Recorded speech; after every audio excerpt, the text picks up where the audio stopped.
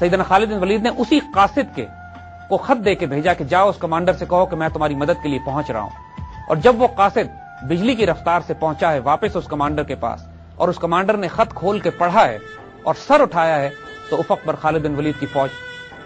نظر آ رہی تھی. یعنی اس قاصد کے لٹرلی اس کی گرد بھی نہیں بیٹھی تھی اس کے گھوڑے کی کہ خالد موو کر چکے تھے. اگر آپ خالد کی فوج میں ہیں تو آرام آپ کے لیے نہیں ہے. اگر آپ سیدنا خالد کے کیولری میں ہیں, ان کے دستوں میں ہیں, تو آپ کا آرام صرف گھوڑے کی پشت پہ ہے. وہ آپ ایک گاؤں پر حملہ کرنے کے لیے جاتے, ایک شہر پہ حملہ کرنے کے لیے جاتے, دشمن اپنی فوجیں اس طرف لے کے جاتا, آپ رخ تبدیل کر کے اس شہر پہ حملہ کر دیتے جو خالی ہوتا. اور یہ ممکن ہی نہیں تھا دشمن کی فوجوں کے لیے اتنی ہائی موبلٹی کے ساتھ جو ملٹری مینوورز ہو رہے ہیں ان کے ساتھ ان کا مقابلہ کر سکتا. دشمن اپنی فوجیں اس طرف لے کے جاتا, آپ رخ تبدیل کر کے اس شہر پہ حملہ کر دیتے جو خالی ہوتا. اور یہ ممکن ہی نہیں تھا دشمن کی فوجوں کے لیے اتنی ہائی موبلٹی کے ساتھ جو ملٹری مینوورز ہو رہے ہیں ان کے ساتھ ان کا مقابلہ کر سکتا. آج کل کی جنگی حکمت عملی میں بھی جو موبائل کیولری ہے, جو مینووربلٹی ہے, یہ صلاحیت فوجوں میں کہ کتنی تیزی سے ایک فوج ایک جگہ سے حرکت کر کے دوسری جگہ جا سکتی ہے, فیصلہ کن قوت رکھتی ہے, فیصلہ کن طاقت رکھتی ہے. جیسے عرض کیا, روتھلیسنس. جب جنگ میں جاتے تھے ایک دفعہ, جب تک دشمن کو بالکل کچل نہیں دیتے تھے, کسی کو اس قابل نہیں چھوڑتے تھے کہ وہ دوسری فوج سے مل کر دوبارہ ان کے خلاف کوئی مزاحمت کر سکے. جاسوسوں کا نظام ایسا تھا کہ پورے عراق میں کوئی فوج دشمن کی کہیں حرکت کرتی تھی سیدنا خالد بن ولید کو اس کی اطلاع پہنچتی تھی. رسد کا نظام ایسا تھا کہ پورے ملک میں جہاں مسلمان فوج موو کرتی تھی رسد اور سپلائز کی کوئی کمی ان کے پاس نہیں رہتی. یعنی لاجسٹکس, ان کی ایسپیناج, کاؤنٹر انٹیلیجنس, ان کی موبلٹی,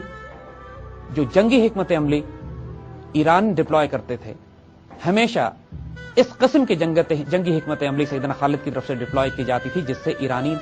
ناواقف تھے, نامانوس تھے. یعنی ایرانی عادی تھے اس بات کے کہ صف در صف فرنٹل اسالٹ کے ذریعے براہ راست فوجوں کے تصادم میں جنگیں کی جائیں, جبکہ سیدنا خالد ایمبوش کے ذریعے, گریلا ٹیکٹکس کے ذریعے, موبائل وارفیئر کے ذریعے, فلینکنگ اٹیکس کے ذریعے اور ڈسپشن کے ذریعے دشمن کو دھوکہ دے کے, اس کو کنفیوز کر کے, اس کو ڈس اورینٹ کر کے, اس کو تھکا کے اس کے ساتھ تصادم کیا کرتے تھے. یعنی جہاں تک ظاہری جنگی حکمت عملی کا بھی تعلق ہے وہ اتنی غیر معمولی تھی کہ سلطنت ایران نے, سلطنت فارس نے اپنے اعلیٰ ترین جرنیل آپ کے مقابلے پہ ایران کو بچانے کے لیے بھیجے, لیکن صرف چند ماہ کے عرصے میں پورا عراق سیدنا خالد نے تلوار کے زور پر فتح کر لیا.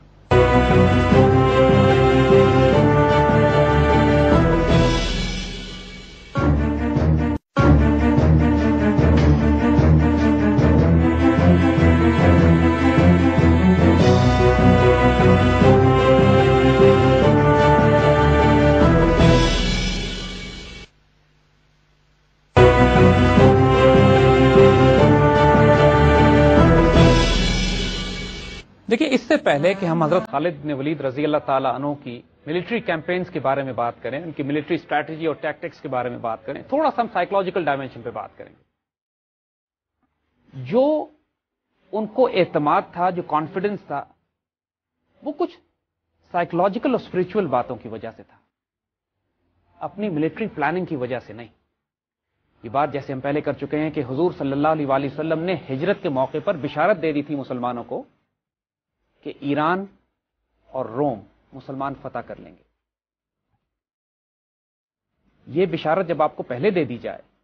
کہ ایران تو آپ نے فتح ہر حال میں کرنا ہی ہے, نتیجہ پہلے بتا دیا گیا. اس کے بعد سیدنا خالد ابن ولید کو سیف اللہ کا لقب دے دیا گیا, یعنی یہ وہ تلوار کی جو اب میدان جنگ میں تو ٹوٹ نہیں سکتی. اور پھر سیدنا خالد ابن ولید رضی اللہ تعالیٰ عنہ نے حضور کے کچھ موئے مبارک, کچھ بال, جس طرح پہلے ذکر ہوا, اپنی ٹوپی میں سی لیے اور اپنے آہنی خود کے نیچے وہ ٹوپی آپ ہمیشہ پہنا کرتے تھے. جنگ یرموک میں آگے جس کا ہم ذکر کریں گے, ایک واقعہ ایسا آتا ہے کہ میدان جنگ میں حضرت خالد بن ولید لڑائی روک کر لاشوں کے بیچ میں سے کچھ تلاش کرنے لگے, اور پھر بلکہ وہاں سے پیچھے ہٹنا پڑا کیونکہ وہاں رومنز آ گئے. تو خالد بن ولید رضی اللہ تعالیٰ عنہ نے مسلمانوں کے ایک دستے کو جمع کیا, کاؤنٹر اٹیک کیا, اس جگہ سے رومنز کو ہٹایا اور تلاش کر کے اپنی ٹوپی اٹھائی. بعد میں لوگوں نے اعتراض بھی کیا کہ آپ نے ایک ٹوپی کی خاطر کچھ جانیں ضائع کروا دی, تو فرماتے ہیں کہ یہ ٹوپی نہیں ہے, یہ میری طاقت کا سرچشمہ ہے, کیونکہ اس میں رسول اللہ صلی اللہ علیہ وآلہ وسلم کے بال مبارک پروئے ہوئے ہیں میں نے. دیکھیے, حضرت خالد بن ولید کا یہی کانفیڈنس تھا, یا عام انٹلیکٹ میں اس کو اوور کانفیڈنس کہیں گے, کہ ایک مرتبہ جب ایرانی سپہ سالار کے ساتھ ان کی نیگوسیشنز ہو رہی تھیں جنگ شروع ہونے سے پہلے، تو اس ایرانی سپہ سالار نے ان سے کہا کہ آپ ہم سے کیوں لڑتے ہیں، ہماری تلواروں میں تو ایسا زہر بجھا ہوا ہے، ایسا زہر لگا ہوا ہے کہ جو جسم کو بھی چھو جائے تو اس کو گلا کے خراب کر دے گا۔ تو سیدنا خالد بن ولید نے وہ زہر کی شیشی لی اور یہ مشہور دعا پڑھی، بسم اللہ الذی لا یضر مع اسمہ شیء فی الارض ولا فی السماء وہو السمیع العلیم، اور زہر پی گئے اور آپ کو کچھ نہیں ہوا، کیونکہ آپ کو یقین تھا کہ جو کام آپ سے لینا ہے وہ لیا جائے گا، جو اللہ کی تلوار ہے کافروں کے ہاتھ ٹوٹے گی نہیں، اور رسول اللہ صلی اللہ علیہ وسلم کے وہ بال مبارک کی برکت جس کو آپ اپنے وجود کے ساتھ جوڑ کر رکھتے تھے۔ بہت آگے جا کے ایک مرتبہ سیدنا خالد بن ولید رضی اللہ عنہ کو بڑی تکلیف اٹھانی پڑی کسی معاملے پہ، تو آپ نے اس کی دلیل بھی یہی دی کہ آج یہ تکلیف مجھے اس لیے ہوئی ہے کہ آج رسول اللہ کے بال میرے سر پہ نہیں۔ تو خود یہ بات بالکل واضح ہے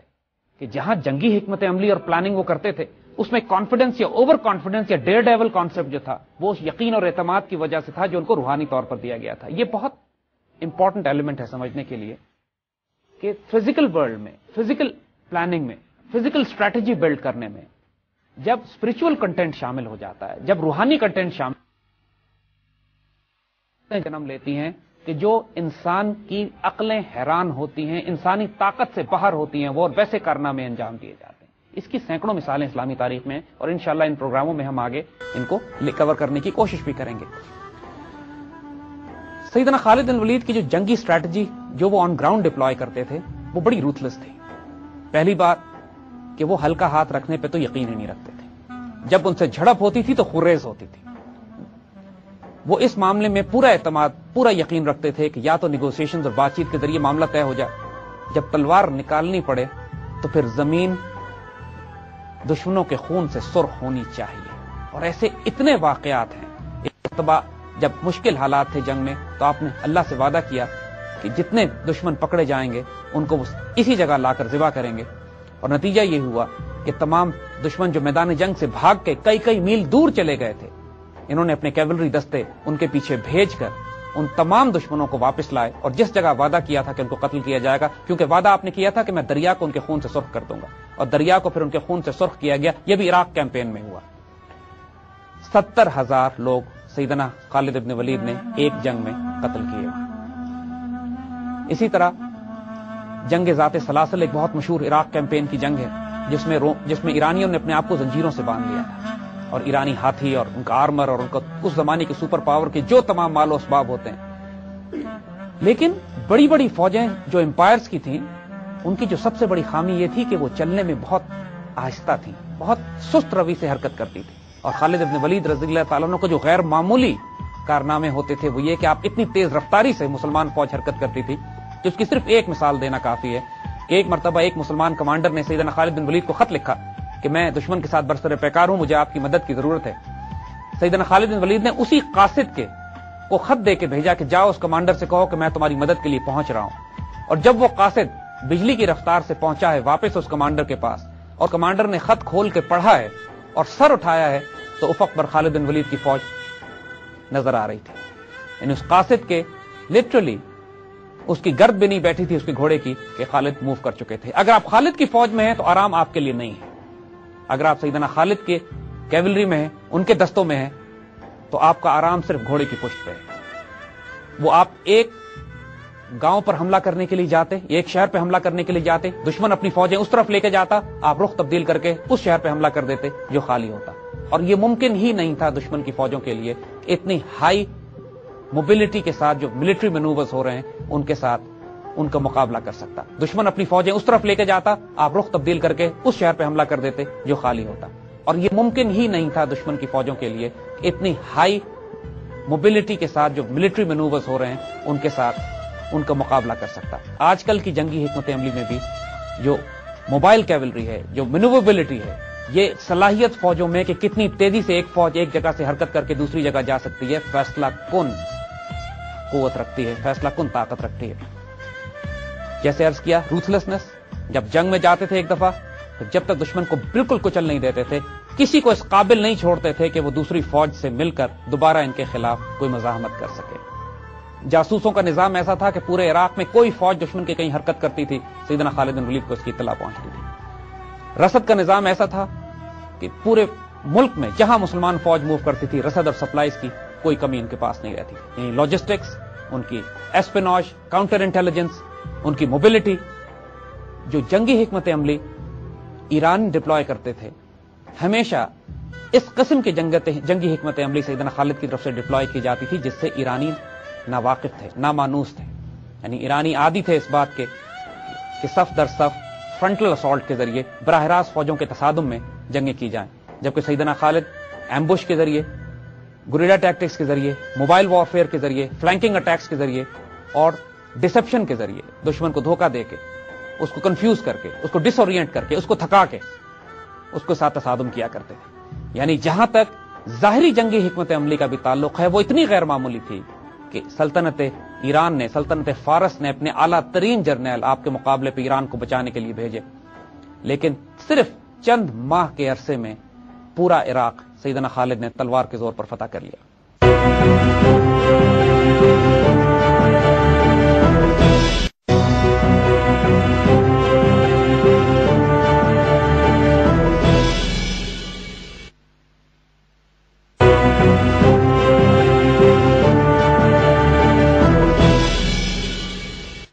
معمولی خاص بات سیدنا خالد بن ولید کی طبیعت کی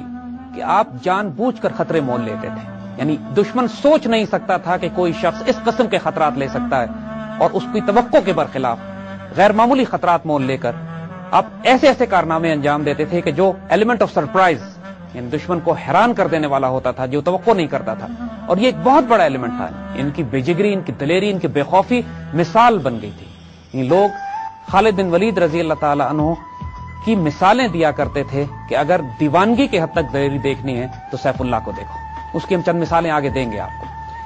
جنگ یرموک کا ایک موقع آتا ہے. جنگ یرموک کے ایک موقع پہ جب 60,000 غسانی عیسائی، ایک ان کا لشکر، ایک ان کا گروہ مسلمانوں کو تنگ کر رہا تھا، تو سیدنا خالد نے اس کا حل پیش کیا مسلمانوں کی وار کونسل میں. تمام بڑے بڑے صحابہ، اس میں ابو عبیدہ ابن جراح بھی تھے، اس میں سیدنا خالد بھی تھے، اس کے اندر زرار بن اسوار بھی تھے، تمام بڑے بڑے صحابی موجود تھے. اور سیدنا خالد اس میں سولوشن یہ دیتے ہیں کہ کل ان 60,000 کو ڈسٹرب کرنے کے لیے، ان کو پریشان کرنے کے لیے، ان کو شکست دینے کے لیے میں براہ راست ان پر حملہ کروں گا 30 مجاہدوں کے ساتھ. یعنی آپ صرف اب یہ نوٹ کیجئے اور وہ محفل دیکھیے جس محفل میں یہ بیٹھ کے بات کر رہے ہیں. ظاہراً یہ جنون لگے گا کہ 60,000 کے لشکر پہ آپ فرما رہے ہیں کہ میں 30 مجاہدوں کے ساتھ حملہ کروں گا. اب اگلوں کا جواب سنیے جو اس سے زیادہ حیران کن ہے. پوری وار کونسل بیٹھ کے فیصلہ کرتی ہے خالد یہ پلاننگ آپ کی ٹھیک نہیں ہے. 30 آدمیوں کے ساتھ 60,000 پہ حملہ کرنا کوئی دانش مندی نہیں ہے، آپ 60 آدمی لے جائیں. آپ یقین کریں گے. اور اس کے بعد تاریخ نے دیکھا کہ خالد 59 مجاہدین کے ساتھ 60,000 کے لشکر پر ٹوٹ پڑتے ہیں اور ان کو ناخن چنے چپا دیتے ہیں. یہ غیر معمولی، امپاسبل، ناممکنات میں سے دلیری جو دنیا کا کوئی جرنیل، کوئی ملٹری کمانڈر، کوئی اسٹریٹجک، کوئی ٹیکٹیشین، کوئی وار پلانر اور اینالسٹ جو ان باتوں کو سوچ نہیں سکتا، خالد اس کو کر گزرے ہیں. فراز کی جنگ جو کہ عراق کی آخری جنگ تھی، عراق کیمپین کی آخری بڑی جنگوں میں شامل ہوتی تھی، یہ وہ جنگ تھی کہ جب ایرانی امپائر کی حدیں رومن امپائر سے مل رہی تھیں جس جگہ پہ جا کے، اور مسلمانوں کا تھریٹ جب کامن محسوس ہوا رومن اور پرشین امپائر کو، تو دونوں نے اپنی فوجیں اکٹھی کر دی. یہ پہلا موقع تھا فراز کی جنگ میں کہ رومن اور پرشین امپائر الائز بن کر، ایک دوسرے کے ساتھ الائز اور اتحادی بن کر مسلمانوں کے خلاف آئے. اور اللہ کے فضل سے سیدنا خالد نے ان دونوں کے کمبائنڈ لشکر کو ذبح کیا. اور ایک کمال کا کام جو اس کے بعد آپ نے کیا، یعنی یہاں پہ حضرت خالد بن ولید کی وہی بے خوف اور رسک ٹیکنگ اور دلیرانہ طبیعت کا پتہ لگتا ہے کہ اس جنگ سے فتح کے بعد جب مسلمان واپس ہیرا میں اپنے مرکز کی طرف آ رہے تھے تو حج کا موقع آ گیا. سیدنا خالد نے فیصلہ کیا کہ میں نے حج کرنا ہے. اب ظاہر ہے یہ رسک تھا کیونکہ مسلمان فوجیں ایک طرف عراق میں لڑ رہی تھیں، رومن اور پرشین امپائر سے برسر پیکار تھے، اور سیدنا ابو صدیق رضی اللہ تعالیٰ عنہ اس وقت مدینہ میں خلیفہ تھے، اور سیدنا ابو بکر سے آپ نے اجازت نہیں لی تھی. لیکن جیسے کہ رسک ٹیکر وہ تھے، سیدنا خالد نے پورے لشکر کو روانہ کیا ہیرا، اور بغیر کسی کو بتائے چند ساتھیوں کو ساتھ لے کر خاموشی سے دیوانہ وار منزلیں مارتے ہوئے حج کے موقع پر مکہ پہنچ گئے اور حج کیا. کسی کو بتایا نہیں، اپنے خیال میں بہت چھپ کے حج کیا تھا. اب یہاں پہ وہ کمال سیدنا ابو بکر صدیق کا بھی ہے کہ جب واپس حج کر کے یہ اپنے لشکر میں پہنچے ہیں تو لشکر کو پتہ نہیں چلا کہ خالد چند روز کے لیے غائب تھے. اتنی خاموشی سے گئے اور خاموشی سے آئے. لیکن جب اپنے لشکر میں پہنچے ہیں تو پیچھے سے ایک قاصد آتا ہے خلیفہ کا خط لے کر، اور اس خط میں بڑی پیار سے ایک ڈپٹ دی ہوئی تھی اور لکھا تھا آئندہ ایسا نہ کرنا، کہ خالد بن ولید جیسے شاہینوں کو قابو کرنا، ان کو سنبھالنا اور ان کو ہینڈل کرنا بھی کوئی آسان کام نہیں تھا۔ حضور صلی اللہ علیہ وآلہ وسلم بہت درگزر کا معاملہ آپ کے ساتھ فرماتے تھے، اس صلاحیت کی وجہ سے، اس تلوار کی تیزی کی وجہ سے، اس جلال اور ہیبت کی وجہ سے کہ جو اللہ تعالیٰ نے اور حضور کی دعا سے سیدنا خالد کو دے دیا گیا تھا، اور جو رول ان سے لینا تھا، جو کام لینا تھا ان سے۔ اسی طرح جب خالد بن ولید رضی اللہ تعالیٰ عنہ اس طرح کے بہت سارے کام ایسے کرتے تھے جس سے لوگوں کو بڑے اعتراض ہوتے تھے ان پہ، اور حضرت ابوبکر صدیق ہمیشہ لوگوں کی شکایتوں کو درگزر کر دیا کرتے تھے۔ بعض لوگوں نے شکایتیں بھی کی کہ سیدنا خالد کو معزول کر دیا جائے، تو سیدنا ابوبکر صدیق رضی اللہ تعالیٰ عنہ کا جواب اس پہ یہی تھا کہ جس تلوار کو اللہ تعالیٰ نے دین کو بلند کرنے کے لیے نیام سے باہر نکالا، میں اس کو نیام کے اندر نہیں ڈال سکتا۔ خالد کی بہت سارے ایسے جس کو ڈسپلنری معاملات کہتے ہیں رضی اللہ تعالیٰ عنہ کے معاف کیے جاتے تھے، صرف اس لیے کہ ان کا جلال، ان کا جمال، ان کی شجاعت، ان کی دلیری اور ان کا کانفیڈنس اس طرح کا تھا۔ اور جتنی بڑی مہم درکار تھی، دیکھیے جتنا بڑا مشن ہوتا ہے، جتنی بڑے مہم ہوتی ہے، جتنا بڑا چیلنج ہوتا ہے، اتنا ہی جنونی اور اتنا ہی دیوانہ کمانڈر بھی چاہیے ہوتا ہے۔ یہی وہ فرق ہے عام کمانڈر میں اور ایک عظیم کمانڈر میں، یہی فرق ہے کہ عام جرنیل میں اور خالد ابن ولید میں، کہ خالد ابن ولید نہ صرف طبیعتاً ایک عشق اور دیوانگی کی حد تک اللہ اور اس کے رسول سے پیار کرنے والے تھے، بلکہ ان کو غیر معمولی طور پر روحانی تائید حاصل تھی اللہ کے رسول صلی اللہ علیہ وسلم کی طرف سے۔ اور تیسرا، وہ اس قدر دلیر اور پر اعتماد مجاہد تھے کہ وہ ذات کی جو ان کی خوبی اور خیر تھا، اس کو جب روحانی طور پر اور جنگی حکمت عملی کے لحاظ سے ان صلاحیتوں کے حساب سے وہ مدد مل گئی تمام، تو وہ پھر وہ سیف اللہ بنے، وہ خالد ابن ولید بنے جس نے تاریخ کا پانسا پلٹ کے رکھ دیا۔ عراق کی فتح کے بعد جب سیدنا ابوبکر صدیق کو خوشخبریاں پہنچی ہیں مدینے میں، تو آپ نے مدینے میں اعلان کروایا مدینے والوں کو کہ مبارک ہو، تمہارے شیر نے ایرانی شیروں کو زیر کر لیا، اور مائیں قیامت تک اب خالد جیسا بیٹا پیدا نہیں کر سکتی۔ یہ عراقی کیمپین کے بعد سیدنا ابوبکر صدیق نے سیدنا خالد کی خدمت میں جو پیارا تحفہ پیش کیا، اور حقیقت ہے کہ قیامت تک اب مائیں سیدنا خالد جیسا بیٹا پیدا نہیں کر سکتی۔ یہ وہ وقت تھا کہ جب حضرت ابوبکر صدیق نے ساتھ ساتھ شام کی طرف بھی مہمیں روانہ کر دی تھی۔ ان دستوں کو حکم یہ تھا کہ صرف ریکنیسنس کریں، جا کے جاسوسی کریں، زیادہ آگے تک نہ جائیں، زیادہ حملے نہ کریں۔ لیکن جب حضرت خالد بن ولید رضی اللہ تعالیٰ عنہ کے کارناموں کی خبریں مسلمانوں کو پہنچنا شروع ہوئی، تو قدرتی طور پر ان کمانڈروں کو بھی امید اور حوصلہ اور جوش چڑھا کہ ہم بھی شاید کوئی کارنامے انجام دیں۔ نتیجہ یہ ہوا کہ مسلمانوں کے وہ دستے جو شام میں گئے تھے وہ رومنز کے گھیرے میں آ گئے۔ شام اس وقت رومن بائزنٹائن امپائر کا صوبہ تھا۔ بائزنٹائن امپائر جس کا مرکز کانسٹینٹینوپل قسطنطنیہ تھا، جس کی بشارت بھی حضور صلی اللہ علیہ وسلم دے چکے تھے لتفتحن القسطنطنیہ فنعم الامیر امیرھا فنعم الجیش ذالک الجیش، کہ قسطنطنیہ بھی لازماً فتح ہوگا، اور جو فوج اس کو فتح کرے گی وہ جنتی ہے، اور جو امیر اس کو فتح کرے گا وہ جنتی ہے۔ تو قدرتی طور پر مسلمانوں میں جس طرح کسرا کے تباہ ہونے کی خبر حضور دے چکے تھے اور مسلمانوں کو ایمان کی حد تک یقین تھا کہ ایران پر مسلمان قبضہ کریں گے، اسی طرح مسلمانوں کو ایمان کی حد تک یقین تھا کہ رومن امپائر کو بھی مسلمان کیپچر کریں گے۔ اور سیدنا ابوبکر صدیق نے اسی لیے دونوں طرف لشکر روانہ کیے تھے۔ خالد اس وقت عراق میں تھے، اور عراق سے جب وہ مسلمان کہ جو شام گئے تھے اور گھیرے میں آ گئے اور ان کو مدد کی ضرورت پڑی، تو سیدنا ابوبکر صدیق نے ایک خط لکھا سیدنا خالد کو اور ان کو حکم دیا کہ فوراً ان مجاہدین کی مدد کے لیے عراق کا محاذ دوسرے صحابہ کے حوالے کریں، اور اب شام کی مہم سیدنا خالد کو دی جا رہی تھی۔ سیدنا خالد کو جب یہ خط پہنچتا ہے تو دوبارہ ایک ایسا وہ کام کرتے ہیں جو تمام جنگی حکمت عملی کے تحت ناممکنات میں سے نہ کیا جا سکتا ہے، نہ ریکمینڈڈ ہے، نہ اور نہ ہی کوئی ملٹری اسٹریٹجسٹ اس کو کرنے کا سوچ سکتا۔ عراق سے شام جانے کے دو راستے تھے، ایک راستے کے اوپر رومن قلعے بنے ہوئے تھے، وہ ذرا خطرناک ہوتا، دوسرا راستہ طویل تھا، اور تیسرا راستہ ریگستان سے گزرتا تھا، لیکن وہ ایسا راستہ تھا کہ جس پہ کوئی فوج، کوئی شخص گزر نہیں سکتا تھا کہ 5 دن بغیر پانی کے گرمی میں راستہ بھولنے کا اندیشہ، اور اگر راستہ بھول جائے تو موت یقینی۔ سیدنا خالد اس راستے سے صرف ایک گائیڈ کو ساتھ لے کر اپنی فوج کو لے کر نکلے ہیں، اور غیر معمولی طور پر ایک ایسا کام کیا ہے جو اس سے پہلے عرب تاریخ میں، مصر کی تاریخ میں، شام کی تاریخ میں اور عراق کی تاریخ میں کبھی نہیں کیا گیا کہ اس ریگستان کو ایک فوج نے عبور کیا ہو جب موت یقینی تھی۔ تمام بھیجنے والے یہ جانتے تھے کہ خالد پار نہیں کر سکیں گے۔ خالد کی طبیعت کو ایمان کی حد تک یقین تھا کہ شام ان کے ہاتھ سے فتح ہوگا، اور ان کو معلوم تھا کہ یہ ریگستان ان کا راستہ نہیں روک سکے گا۔ وہ جس وادی سے گزر کر گئے ہیں، آج تک اس وادی کو سنیت العقاب کہا جاتا ہے۔ اور ایک واقعہ ہم یہاں بتانا چاہیں گے کہ کئی سو سال کے بعد سیدنا خالد بن ولید کے انتقال کے جب عباسی خلافت تھی تو خلیفہ معتصم جب اس علاقے سے گزرا ہے تو اس کو کسی نے جھنڈا دکھایا ہے جو وہ ایک قلعے پہ لگا ہوا تھا، اور اس کو بتایا گیا ہے کہ یہ وہ جھنڈا ہے جو خالد بن ولید رضی اللہ تعالیٰ عنہ نے اپنے ہاتھ سے لگایا تھا۔ اور خلیفہ اس جگہ پہ اتر گیا، اس نے اس جھنڈے کو بوسہ دیا اور اپنی تمام فوج میں حکم جاری کر دیا کہ جو کوئی بھی اس علاقے سے گزرے گا اس جھنڈے کے احترام میں باادب ہو کے گزرے گا، پاپیادہ گزرے گا، سوار ہو کے نہیں جائے گا، کیونکہ اس جھنڈے پر ایک عقاب کا نشان بھی بنا ہوا تھا۔ اور سنا ہے یہ